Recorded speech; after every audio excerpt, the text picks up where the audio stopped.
The sparring, man, with David Benavidez. How's that been? It's been great. Actually, David is a heck of a little fighter. We used him. He was in our gym, I should say, back 5 years ago when he was 15 years old, almost 16, and sparred with Gennady, and they worked real well together. David did a lot of things that a 15-year-old should not be able to do, and now 5 years later, what a prospect! If he's not champion this year, I'd be surprised. I was gonna say, just like you said, I figured he was like in 1-2 fights away from a title contention already. He's unbelievable. He's giving us 4 rounds right now. He was telling me 4-minute rounds. 4-minute Why is that? I've always done 4-minute rounds. 4-minute rounds with 30-second rest. Wow. Yeah, I've always done that from back in Terry Norris days. So when you pick an order of opponents to spar, like what goes through your mind? Why is David first compared to the other guys you have?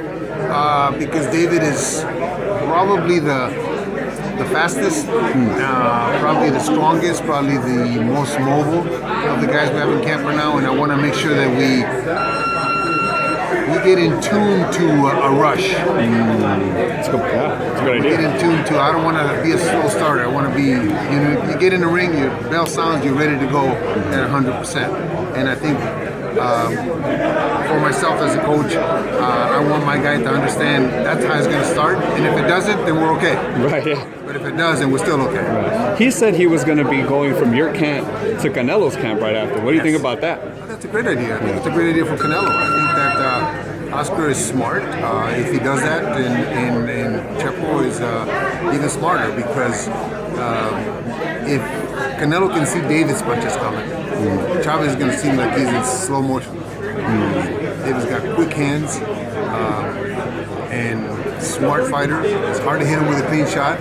So if he can deal with David for 3 or 4 rounds, obviously they're sparring. It's not a 12-round fight, but 3 or 4 rounds, he can see that look. It's going to be very good for Canelo. Both guys last week, when we were at the press conference, Canelo and Chavez, both said that after this fight, the guy they're looking for is Triple G. How confident are you that that's true, and what's it like to kind of hear that? I mean, obviously it's what you like, right? So for everybody here, but I hope that if that doesn't happen, next time you get in front of them, you ask them that question. Because that's all they've been saying, and that's all Oscar's been saying. But they'll hang their hat on something. I said a couple years ago when they were talking about Eubanks, there's always a different way not to take a fight. There's always a way not to take a fight. Not that they don't want the fight, but they price themselves out, or there's so many demands, there's so many, so I hope for all of us that it does happen, because I think that's the next big fight in boxing, a fight that we have been waiting for a long time. That's one thing that Canelo was saying, was that suppose that you guys have the contract already on your desk, and you know anything about that? We'll leave that one alone, but you know what bullshit that is. Thank you, Abel. Appreciate it.